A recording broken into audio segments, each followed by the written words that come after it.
नमस्कार दोस्तों, star news में आप सभी का स्वागत है। मैं रिंकू यादव। दोस्तों, जैसा कि आप सबको पता है, आज 23 अप्रैल को पश्चिम बंगाल के फर्स्ट फेज का वोटिंग हो रही है और ये उत्तरी बंगाल साइड हो रही है, जिसमें 152 सीटों पर वोटिंग होनी है। पिछली बार 2021 के विधानसभा चुनाव में इन 152 सीटों पर टीएमसी ने 93 सीट जीती थी, तो वहीं भाजपा ने 59 सीट जीतने में कामयाब हुई थी।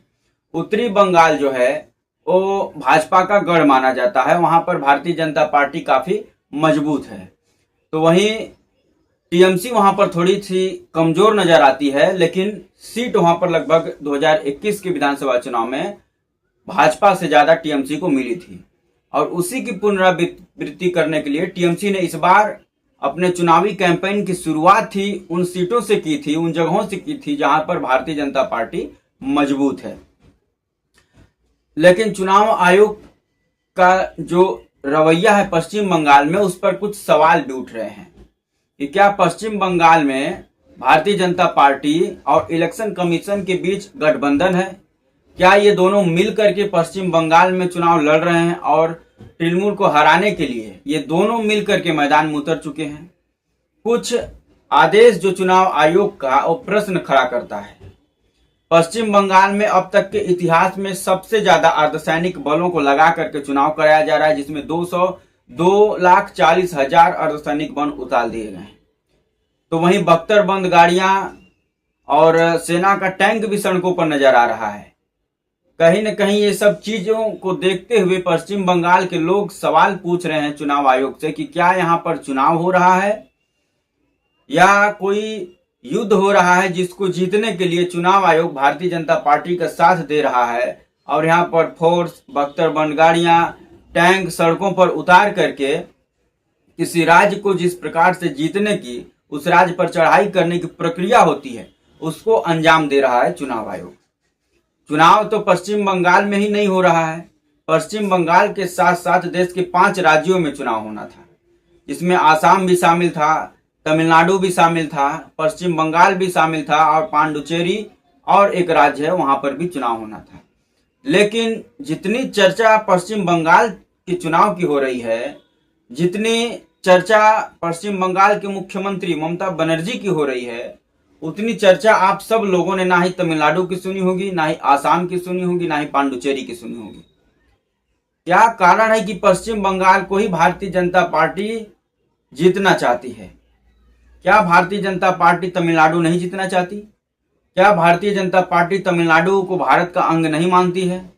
क्या भारतीय जनता पार्टी पश्चिम बंगाल को बांग्लादेश का अंग मान चुकी है, जिसको उसको हर हाल में जीतना है? मानो ऐसे जैसे बांग्लादेश में पश्चिम बंगाल विलय हो चुका हो और उसकी आजादी की लड़ाई भारतीय जनता पार्टी अपने सर कंधे पर उठा ली है और टैंक, बख्तरबंद गाड़ियां, अर्धसैनिक बलों की जो तैनाती है वो लगा करके और साथ ही साथ चुनाव आयोग से गठबंधन करके इस चुनाव को जीतना चाहती है।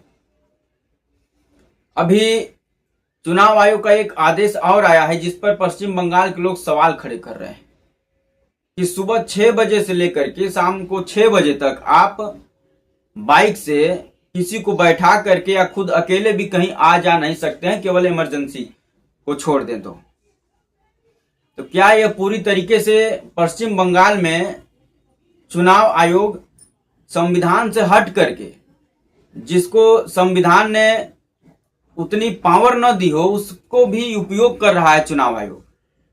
क्या चुनाव आयोग पश्चिम बंगाल में इमरजेंसी लगाना चाहता है? अभी तक आप सब लोगों ने कमेंट करके बताइएगा कि ऐसे ऐसे आदेश जो चुनाव आयोग पश्चिम बंगाल में लागू कर रहा है, या क्या किसी और राज्य में लागू था इससे पहले? आप लोग कमेंट कर जरूर बताएं। क्या जितनी अर्धसैनिक बलों की तैनाती पश्चिम बंगाल में चुनाव आयोग ने करी है, क्या इतनी तगड़ी फोर्स, कहीं भी टैंक उतारा गया हो, कहीं भी बख्तरबंद गाड़ियां उतारी गई हो किसी अन्य राज्यों में इससे पहले? इसके बारे में भी कमेंट कर जरूर बताएं। क्या पश्चिम बंगाल को भारतीय जनता पार्टी और चुनाव आयोग मिल करके जीत करके क्या संदेश देना चाहते हैं भारत के लोगों को? यही संदेश देना चाहते हैं कि जो चाहेंगे हम कर सकते हैं, चुनाव आयोग के साथ मिलकर के जिस भी राज्य को जीतना चाहें उस राज्य को हम जीत सकते हैं। क्या ये संदेश भारतीय जनता पार्टी और चुनाव आयोग मिलकर देना चाहते हैं? ज्ञानेश कुमार विपक्ष के लोगों का जो किया हुआ अपील होता है उस पर रिप्लाई नहीं करते हैं, उसका जवाब नहीं देते हैं, उस पर कार्रवाई नहीं करते हैं।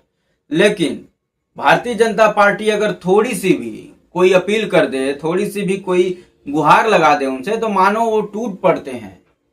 वो रात दिन नहीं देखते हैं, तुरंत उस पर एक्शन होता है, कार्रवाई होती है।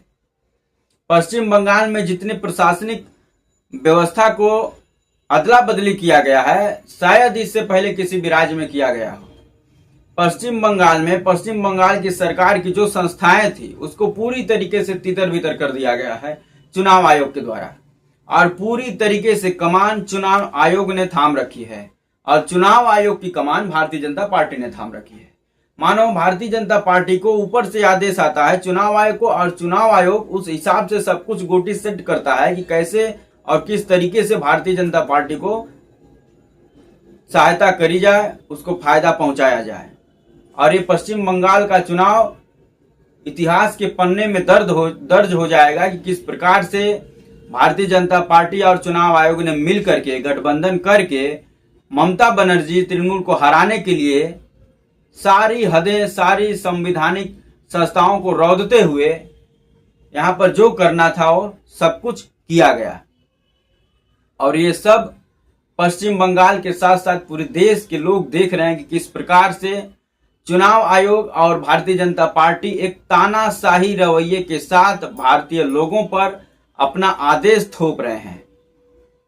ये कहीं न कहीं हमें उस याद को ताजा करा रहे हैं चुनाव आयोग और भारतीय जनता पार्टी की सरकार मिलकर के, कि जब अंग्रेजी हुकूमत रहती थी देश में तो अंग्रेजों ने जो उनको अच्छा लगता था, जैसे उनको अच्छा लगता था, वो हम लोगों को ऊपर थोपते थे।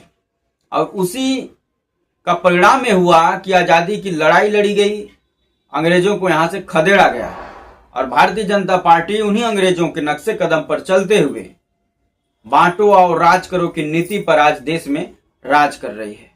भारतीय जनता पार्टी हिंदुस्तान के मुसलमानों को अपना दुश्मन समझती है। भारतीय जनता पार्टी का बस चले तो भारत का फिर से विभाजन हो जाए। तो दोस्तों, आप सबकी क्या राय है कमेंट कर जरूर बताएं। क्या इससे पहले आप ऐसी व्यवस्था देखी थी चुनाव में कि बाइक बैन कर दिया जाए, लोगों को 2-4 लोग एक साथ घूम नहीं सकते हैं?